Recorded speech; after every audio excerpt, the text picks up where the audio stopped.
Good afternoon, all. So, today we are going to discuss exercises of chapter number 9, the skeletal system. Okay, in previous lecture, we completed the explanation of whole chapter. So, now today we will discuss exercises of skeletal system. So, question number 4, definitions. First is skeleton. Okay, let's see what's the meaning of skeleton.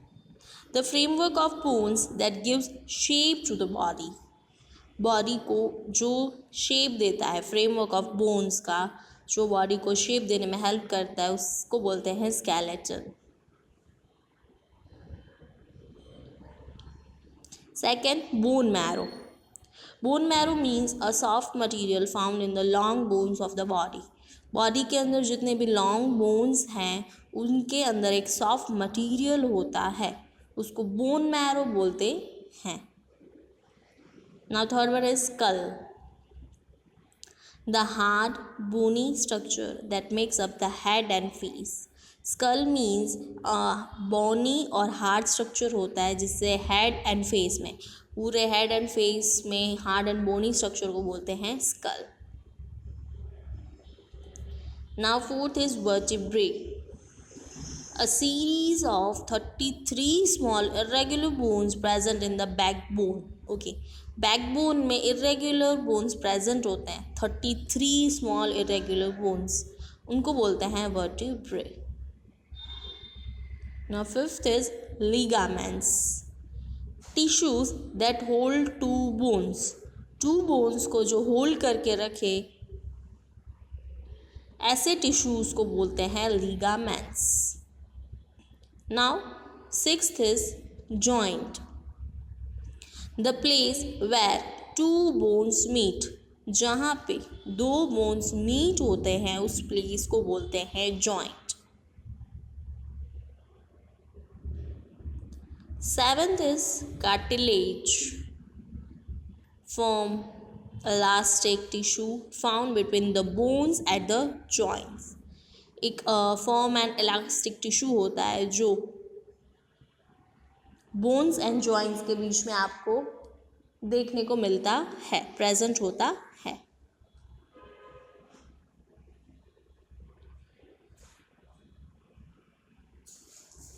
Now eight is tendons. Tissues that attach muscles to bones. ऐसे tissues जो attach हो muscles और bones से, ऐसे tissues को बोलते हैं tendons. Now ninth is voluntary muscles. The muscles that are under our control. ऐसे मसल्स जो हमारे कंट्रोल में हो, ऐसे मसल्स को बोलते हैं voluntary muscles. Tenth is involuntary muscles. The muscles that are not under our control. ऐसे मसल्स जो हमारे कंट्रोल में नहीं होते हैं, ऐसे मसल्स को बोलते हैं involuntary muscles. Now 11th is cardiac muscles. The involuntary muscles present in the walls of our heart. Heart की वॉल्स पे जो मसल्स प्रेजेंट होती हैं उसको बोलते हैं cardiac muscles. Now question number 2 is tick the correct options and fill in the blanks. So question number 2 is about some MCQs. Okay, so let's proceed. First is an adult body has dash bones.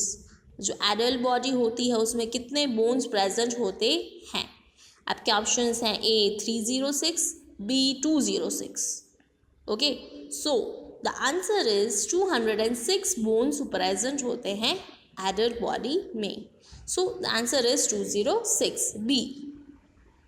Now second is dash joint is the joint found in the ankles.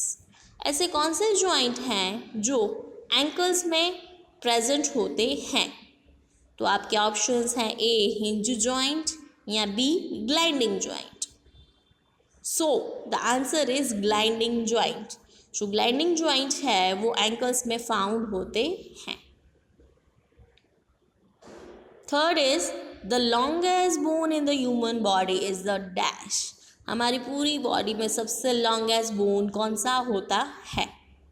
Your options are A humerus and B फेम्यूर।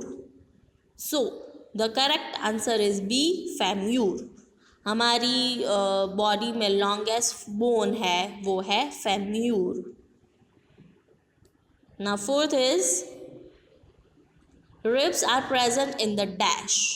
जो ribs होती हैं वो कहाँ पे present होती हैं? आपके options हैं ए स्मॉल इंटेस्टाइन या B chest region. So the correct answer is chest region. Ribs होती हैं वो चेस्ट रीजन में प्रेजेंट होती हैं।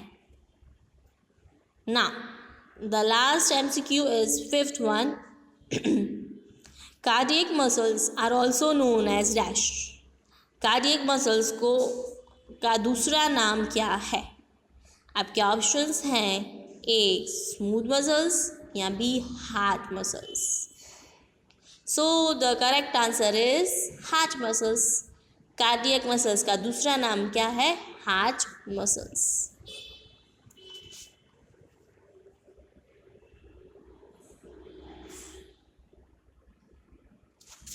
So now question number 3 is fill in the blanks.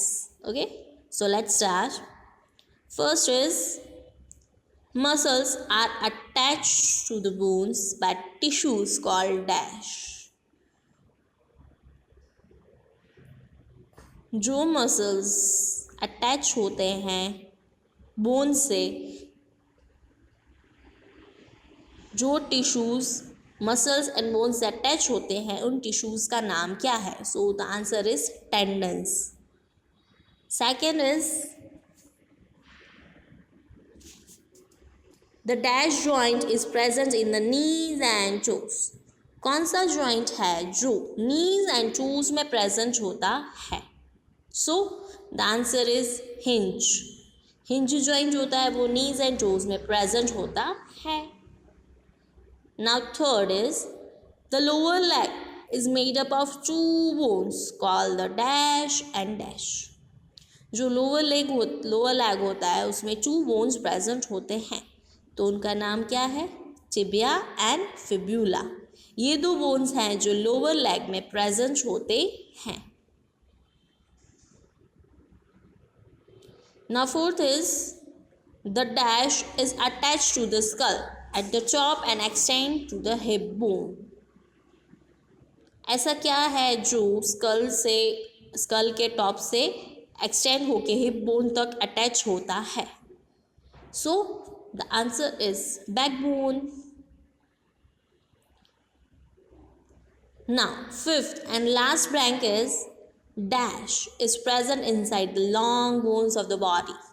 ऐसा क्या है जो लॉन्ग बोन्स के अंदर प्रेजेंट होता है? हमारी बॉडी में जितने भी लॉन्ग बोन्स हैं लॉन्ग बोन्स के अंदर प्रेजेंट होता है। So the answer is bone marrow. Bone marrow जो होता है वो एवरी लॉन्ग बोन में प्रेजेंट होता है।